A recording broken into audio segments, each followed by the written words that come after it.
On Mindanao, a major island in the southern Philippines, foreign-based companies are destroying the environment and robbing local and native people of their livelihoods.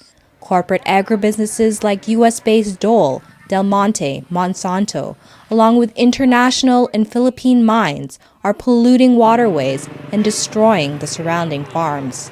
Chinese, European, Canadian, and Filipino mines are stripping away the mountains to get at what some estimate to be the largest iron deposit in the world. There are also some of the most significant gold, nickel, and copper reserves in Asia. Despite its natural riches, most of Mindanao is struggling, with 6 out of the 10 poorest provinces in the impoverished country. Protecting and paving the way for foreign corporations is the Philippine military, forcibly evacuating residents from their lands and even killing and kidnapping. Kanang among pagkuan sa sundalo, sila man gyud ang mga protector sa mga langyang company. The Real News Network spent time in Caraga in northeast Mindanao, one of its poorest regions but richest in terms of minerals and agriculture. Sister Stella is an advocate for Mindanao and has seen the damage to the environment and people because of the invasion by cash crops like Dole's bananas. Biodiversity, this is beauty, this is creation. All has the place, all has the life, all has the right to live. But with capitalism, with massive agribusiness plantations, only one has the right to live, and that is banana. Rogelio Montero, an organic rice farmer in Tago and chairperson of a peasant organization, talked to us about his community and farm, which is now surrounded by Dole's banana trees. Human ang kuan kining naana ang dol sa palibot sa mga mag-uma nga naa pabilin pa nga humayan, wala pa siya na convert nga to sa saging. Sagaran katong ang epekto nga to sa tanom mas midaghan ang dangan. Dangan mga piste na kuan nga dito sa palibot. Nya delikado pag yun pod ang kuan pag abot sa kuan kaning ang mga tubig kay ang ilang mga drainage padungman sa amin nga sapa. So dunay kabalaka sa mga mag-uma nga kuan mga dunay aning mahimong kadaot o sakit. Dole has over 13,000 hectares of banana plantations in the region, more acreage than the entire land area of the city of San Francisco. Growing cash crops like bananas and oil palm means 2 important staples, corn and rice, are being displaced, and so are the farmers that grow them. Kung wala ang dol,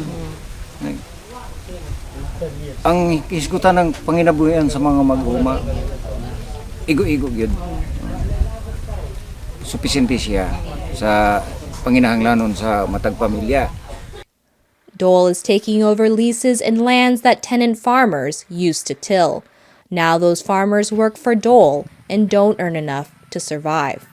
For the farmers who continue to till the land, like Rogelio, the fields and waters are increasingly polluted and the farmers are under constant threat of being displaced.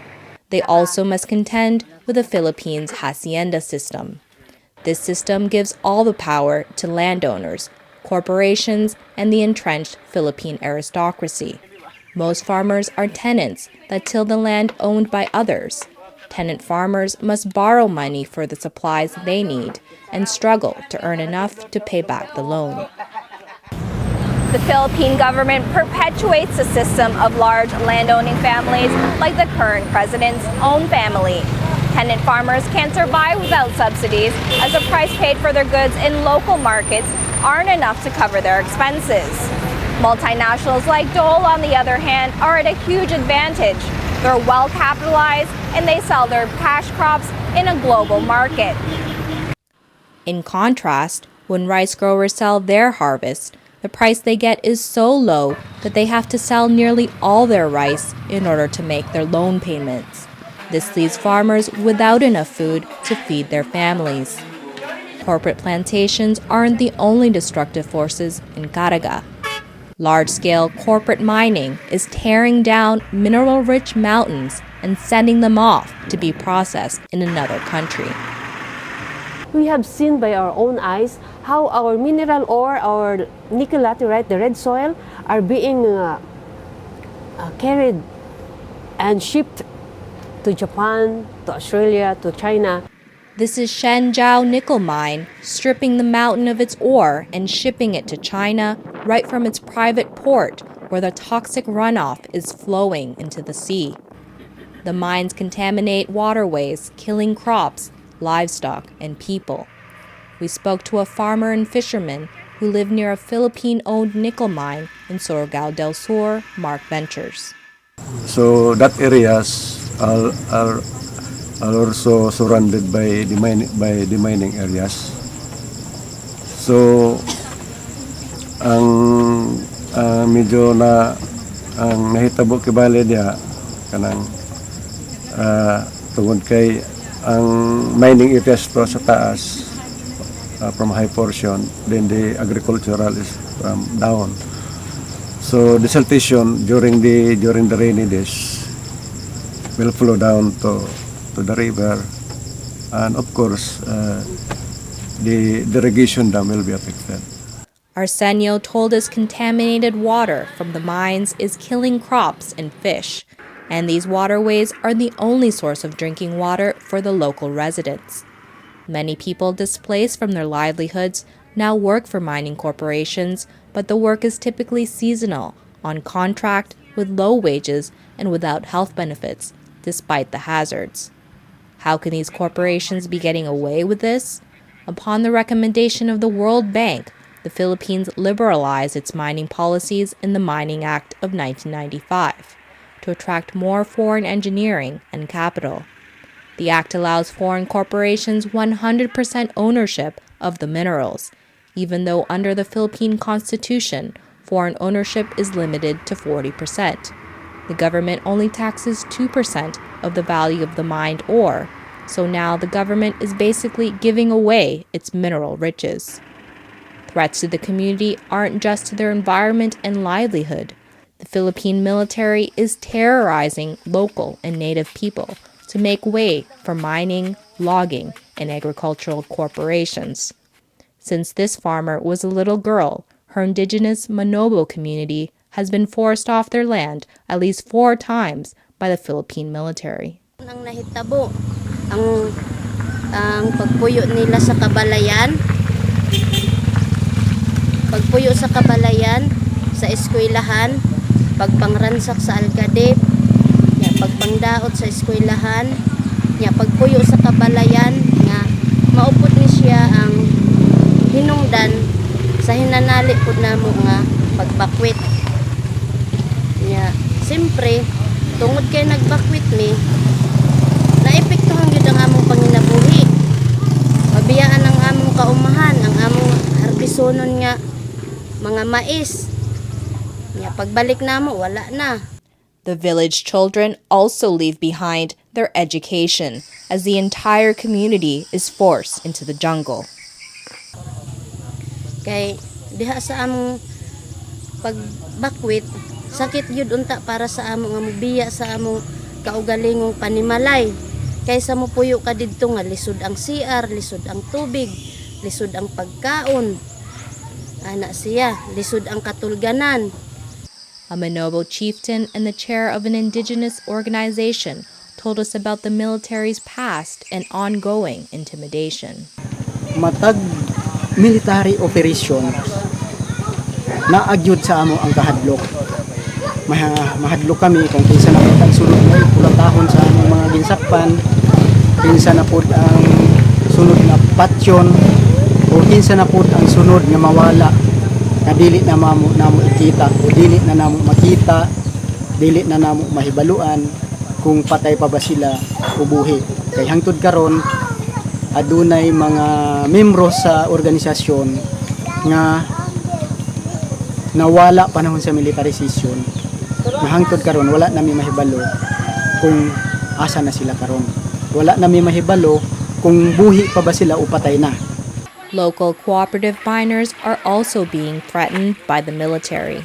So, bakit ayaw ng mga sundalo na nandito kami nagtatrabaho at ayaw nila maging umagat yung aming hanap buhay, gawa ng gusto nila na malagyan dito ng malaking mina. Yun ang pinaka gusto ng mga sundalo. Siguro ito ay sa government natin.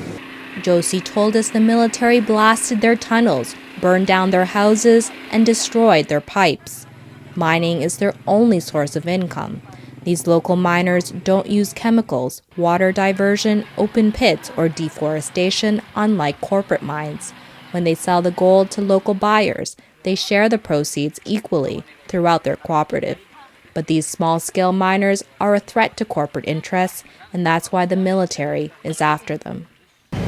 While the situation in Caraga is dire, with agribusiness, mining, and logging destroying their environment and communities, local people are finding strength in organizing. In Hanayan, in the jungles of Surigao del Sur, a community solidarity against corporate intrusions is based around a school founded by 5 native tribes. They founded Alcadev, the Alternative Learning Center for Agricultural and Livelihood Development. The school teaches farming, community development, and what's happening because of the corporations and military. They teach not just to high schoolers, but adults as well. One of the groups that established the school is Mapasu, an organization of indigenous peoples. The full Cebuano name translates into persevere in the struggle for the next generation. The school in Mapasu fosters solidarity, which is why the military keeps trying to shut the school down. Tungod kay ang Mapaso organisasyon usa man siya ka nagasupak sa mining companies, mauna nga kanunay nilang ginabalik-balik ginaoperasyon. Unya nakita naman nila nga ang Mapaso naa nagi ligong panaghiusa ug naa nay kalambuan sa mga tao. Tungod kay sa tinud-anay ang mga project dinhi wala man ni siya gihatag sa gobyerno. Kung dili gipaningkamutan ni siya sa katawhang lumad nga mabarog ang eskwelahan.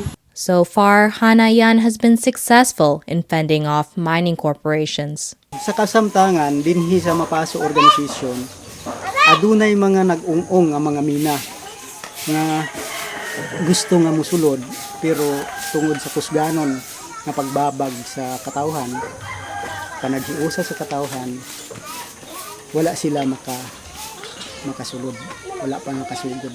In the nearby community of cooperative miners, it's clear that they're ready to fight against the corporations and military to defend their way of life. Na kapag pumasok dito ang malalaking kumpanya ay hindi kami papayag at yun ang sinasabi namin, di na baling mamatay sa bala, wag lang sa gutom. This is Diane Ruiz for the Real News Network.